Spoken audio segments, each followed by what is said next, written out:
अवधूत चिंतन श्री गुरुदेव दत्त.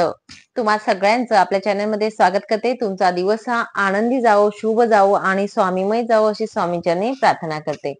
तर आजचा विषय आपला होणार आहे बघा, पौर्णिमा येत आहे आपली त्रिपुरारी पौर्णिमा. कार्तिक पौर्णिमा, त्रिपुरारी पौर्णिमा म्हटलं जातं, ती पौर्णिमा येणार आहे आपली. सगळ्यात मोठी पौर्णिमा जी असते त्याच्यामध्ये गिनती होणारी म्हणजेच या पौर्णिमेची 12 पौर्णिमा येत असतात एका वर्षामध्ये. एका वर्षामधून 12 पौर्णिमांमध्ये काही ठराविक अशा पौर्णिमा ज्या असतात त्या मोठ्या मानल्या जातात, जशा अमावस्या मानल्या जातात. कार्तिक महिन्यात येणारी पौर्णिमा म्हणजेच काय, भगवान विष्णू जे असतात त्यांचं अनन्यसाधारण महत्व पौर्णिमेला मानलं जातं आणि पौर्णिमेला पूजन देखील होत असतं. तर म्हणजे पूजन म्हणजेच काय, तर आपण सत्यनारायण पूजा करत असतो. जो कोणी पौर्णिमेला सत्यनारायण पूजा करत नसेल तर त्यांना आग्रह करून सांगेल की कार्तिक पौर्णिमेपासून त्यांनी सुरुवात करा. वर्षामधून 12 पौर्णिमा येत असतात, तर 12 पौर्णिमा तुम्ही स्वतः सत्यनारायण पूजा आपल्या घरात करून बघा आणि त्यानंतर पुढच्या वर्षी किती बदल घडून येतो ते नक्कीच तुम्ही स्वतः बघाल. 12 पौर्णिमा करा. काही एक म्हणजे जास्त वेळ लागत नाही सत्यनारायण पूजे करण्यासाठी. आपण घरातल्या घरात आपण पूजा करू शकतो अगदी. त्यामुळे तुम्ही ही पूजा करा सत्यनारायण भगवानाची, म्हणजेच भगवान विष्णूंची आपल्याला पूजा करायची असते आणि तुम्ही स्वतः फरक बघू शकतात. तर तुम्हाला सांगेल सत्यनारायण पूजा कधी करायची, तर ह्या महिन्यामध्ये नोव्हेंबर महिन्यामध्ये आपली सत्यनारायण पूजा येणार आहे 15 तारखेला. सत्यनारायण पूजा 15 नोव्हेंबर, वार आहे शुक्रवार या दिवशी. तर आपलं स्वामी समर्थ महाराजांचं जे कॅलेंडर असतं दिंडोरी प्रणीत तिथे दिलेलं आहे त्यानुसारच तुम्हाला सांगत आहे. तर आपली पौर्णिमा त्या दिवशी आहे, त्या दिवशी संध्याकाळी प्रदोष काळीच तुम्हाला सत्यनारायण पूजा करायची आहे. अगदी तुम्ही सत्यनारायणची पूजा सकाळी मांडून ठेवली, जॉबला वगैरे नोकरीला जात असणार तर सकाळी मांडून ठेवा आणि संध्याकाळी आल्यानंतर सत्यनारायण भगवानाची पूजा करा, जो पाठ मांडलेला असतो आपण. सत्यनारायण कथा जी असते 5 अध्याय असतात ते वाचन करा, आरती करा, नैवेद्य वगैरे दाखवा तरी देखील चालेल. या पद्धतीने करू शकता. म्हणजे पूजा मांडणी आपण अगोदर केली तरी देखील चालेल, पण मात्र टाळू नका असं मी तुम्हाला सांगेल. त्यानंतर तुम्हाला सांगेल आपल्या घरातील जे काही असेल म्हणजे घर ते स्वच्छ करायचं आहे त्या दिवशी. उंबरठा वगैरे जे असेल ते लेपन करा. दरवाजा, पुढचा दरवाजा हा स्वच्छ करा, उंबरठा स्वच्छ करा. उंबरठ्याला हळदीचं लेपन आपण करायचंय आवर्जून. हे या छोट्या छोट्या गोष्टी ज्या असतात ना त्या सकारात्मकता आपल्या घरात आणून घेत असतात. म्हणून तुम्हाला सांगेल या गोष्टी निश्चितच तुम्हाला करायचंय. आणि आपली पौर्णिमा येत आहे शुक्रवारी, म्हणून तुम्हाला आवर्जून सांगेल की शुक्रवारच्या दिवशी हा कुलदेवीचा वार असतो. कुलदेवीचा टाक तुमच्या घरी असेल तर कुलदेवीच्या टाकावरती कुंकुमार्चन करायला विसरू नका. कुंकुमार्चन हा साधं तुम्हाला सांगेल फक्त 11 वेळा तुम्ही अगदी केलं तरी देखील चालेल. कुंकुमार्चन ओम ऐं ह्रीं क्लीं चामुंडाय विच्चे हा जो 99 मंत्र आहे हा आपण 11 वेळा पठण म्हणजे म्हणायचा आहे. आणि नमो नमः म्हणून आपल्याला फक्त कुंकू अर्चन करायचं आहे, बाकी काही नाही.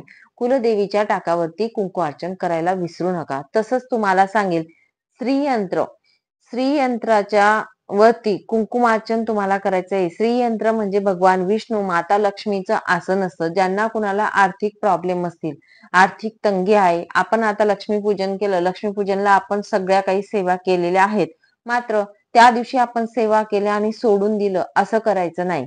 ज्या काही तिथी येत असतात त्या तिथींना नक्कीच पूजा करा. कुंकुमार्चन हे व्हायलाच पाहिजे. एका महिन्यामध्ये तुम्हाला सांगेल एक वेळा. ज्यांच्या घरात पण श्रीयंत्र असेल त्यांना सांगेल की एका महिन्यामध्ये पौर्णिमा तिथी असा असतो की एका महिन्याची चार्जिंग जी असते ना ती श्रीयंत्राला आपल्याला करायची असते आणि श्रीयंत्रावर कुंकू अर्चन करायचं असतं. श्रीयंत्र हे भगवान विष्णू आणि माता लक्ष्मीचं आसन असतं. ज्या घरामध्ये भगवान विष्णूंची पूजा असते तिथे माता लक्ष्मी या स्थिर रूपात असतात. हे कोणाला सांगायला नको, सगळ्यांनाच माहिती आहे. त्यामुळे तुम्हाला सांगेल श्रीयंत्रावर आवर्जून आवर्जून तुम्ही या सेवा करा. आता बऱ्याच महिला बोलतील ताई आमच्याकडे श्रीयंत्र नाही मग काय करू, तर तुम्हाला सांगू माता लक्ष्मीची मूर्ती असेल त्याच्यावरती तुम्ही केला कुंकू अर्चन तरी चालेल. किंवा कुलदेवीचा टाक किंवा मूर्ती असेल किंवा फोटो असेल तुमच्या घरात, फोटो तर नक्कीच असेल सगळ्यांच्या घरात, तर फोटोला देखील तुम्ही कुंकुमार्चन करू शकतात. जे माता लक्ष्मीचे मंत्र आहेत, श्रीसूक्त असू द्या, जे काही मंत्र स्तोत्र आपले असतात ते आपण फोटोवरती देखील करू शकतो. कुलदेवीचा फोटो असतो किंवा माता लक्ष्मीची मूर्तीवरती करू शकतो. तर कुंकुमार्चन शास्त्रशुद्ध पद्धतीने कसं करावं ते आपल्या चॅनलवरती दिलेलं आहे. व्हिडिओ जो आहे तो नक्कीच बघा. लिंक जर जमलं तर मी डिस्क्रिप्शन मध्ये टाकून देईल तुम्हाला. त्या पद्धतीने जर तुम्ही कुंकुमार्चन केलं तर तुम्हाला सांगेन निश्चितच जो बदल असतो तो तुम्हाला बघायला मिळेल. तर 12 पौर्णिमा करा. 12 पौर्णिमा सत्यनारायण पूजा आणि 12 पौर्णिमा जे कुंकुमार्चन असतं ते तुम्ही केलं ना तर नक्कीच तुमच्या घरात बदल घडून येत असतील. तर नक्कीच कुंकुमार्चनचा जो छोटीशी सेवा आहे ती नक्की करा. एका महिन्यामध्ये एकच वेळा पौर्णिमा येत असते म्हणून आग्रह करून तुम्हाला सांगेल, तर या पौर्णिमेला कुणीही ही सेवा चुकवू नका. निश्चितच ही सेवा सगळ्यांनी करायची आहे. सगळ्या महिलांना सांगेल, की ज्यांना कुणाला संततीसाठी प्रॉब्लेम येत आहेत, की होत नाही किंवा डॉक्टर दवाखाना भरपूर झाला, तर त्या महिलांनी काय करावं? पौर्णिमेच्या दिवशी दर पौर्णिमा येत असते आपली बरोबर, तर तुमची कुलदेवीचं मंदिर तुमच्या घराजवळ बघा. असेल तर तुम्हाला निश्चितच मिळेल. नसेलच तर तुम्ही देवघरासमोर बसून तुम्ही प्रार्थना करा कुलदेवीला किंवा मंदिर असेल तर मंदिरात जा. मंदिरात कुलदेवीला सांगायचं आहे आणि दर पौर्णिमेला तुमच्या कुलदेवीच्या मंदिरात जाऊन ओटी भरायची आहे. आता ओटी कशी भरायची? खणा नारळाची जशी तुमची परिस्थिती आहे त्या प्रकारे तुम्ही ओटी भरू शकतात. तुमची परिस्थिती छान आहे, तुम्ही साडी दर महिन्याला कुलदेवीला घेऊ शकतात, तर म्हणजे साडीची तुम्ही ओटी भरू शकतात. मात्र तुमची परिस्थिती एवढी नाहीये, तर तुम्ही ब्लाउज पीस घ्या, तेवढी वाहा. ब्लाउज पीस, एक नारळ घ्या, सुपारी घ्या, एक नाणं घ्या, गहू घ्या किंवा तांदूळ घ्या. या पद्धतीने घेऊन तुम्ही ओटी भरू शकतात. त्याच्यामध्ये वेणी, गजरा, वेणी किंवा नसेलच तर फूल सुद्धा तुम्ही ठेवून अशा पद्धतीने ओटी भरू शकतात कुलदेवीची. तुमच्या यथाशक्ती फक्त तुम्हाला एक सांगेल, तुम्ही जी विनंती तिथे करणार आहात मंदिरात किंवा आपल्या देवघरासमोर बसून तुम्हाला सांगेल मनापासून बोलायचंय, मनापासून त्यांना प्रार्थना करा, की "हे कुलदेवी माता, जे काही आमच्याकडून चूकभूल झाली असेल, तुमची सेवा आमच्याकडून घडत नसेल आणि त्यामुळे जर मला संततीसाठी प्रॉब्लेम येत असेल, असं तुम्हाला स्वतः मनापासून तिथे बोलायचं आहे, तर आम्हाला क्षमा करा आणि तुमच्या मनातील जी काही इच्छा असेल, तुम्हाला जर कुलदेवीला तुमची जर ओटी भरली, कुलदेवीने जर ओटी भरली, तुम्हाला संतती दिली, बाल गोपाल माझ्या पदरी दिले, तर मी तुम्हाला भेटायला येईल." जे काही तुम्ही तिथे बोलायचं आहे कुलदेवीला, म्हणजेच एक प्रकारे नवस किंवा एक प्रकारे शब्द द्यायचा आहे कुलदेवीला. या प्रकारे तुम्ही तिथे सांगायचं आहे आणि नमस्कार करून घरी यायचंय. दर पौर्णिमेला मात्र तुम्ही ओटी भरा. त्यानंतर तुम्हाला खूप लवकर तुमचे कर्मफळ खरंच तुम्ही मनापासून श्रद्धेने जर तुम्ही ही सेवा केली, तुम्हाला निश्चितच फळ मिळेलच मिळेल असं सांगेल. कारण हा अनुभव आलेला आहे. ठाण्याच्या ताई आहेत त्यांना आलेला आहे. 4थ्या महिन्याला त्यांना दिवस राहिले होते. सगळं करून थकले होते ते. आणि तुम्हाला सांगेल खरंच म्हणजे कुलदेवीची सेवा जर तुम्ही मनापासून केली ना, तर नक्कीच तुम्हाला फळ मिळेल. कोणती आई अशी असते, की आपल्या मुलाला म्हणजे फळ देत नाही किंवा आपल्या मुलाला दुःखी बघेल नाही. आपल्याकडून कुठेतरी चूक होत असते म्हणून या गोष्टी घडत असतात. आपल्याकडून दरवर्षी आपण जातो का कुलदेवीला? नाही.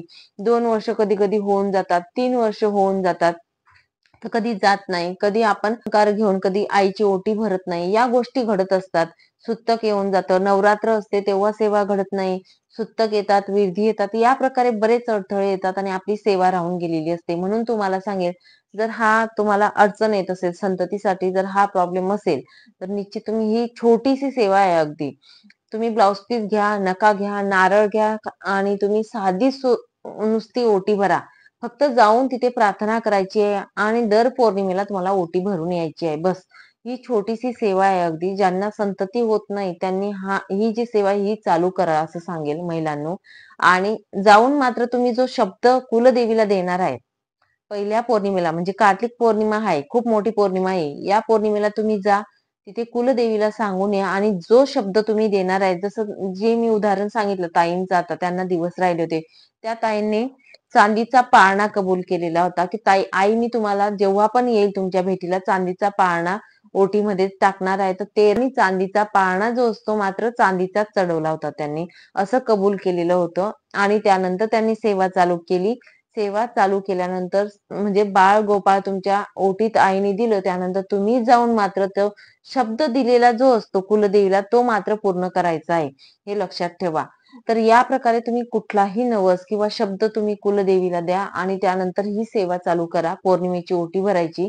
चला मग सांगितलेली सेवा जी ती महाराजांच्या चरणी अर्पण करते आणि इथेच विराम घेते. नंतर अजून भेटेल अशाच एका व्हिडिओ सोबत. तोपर्यंत श्री स्वामी समर्थ अवधूत चिंतन श्री गुरुदेव दत्त.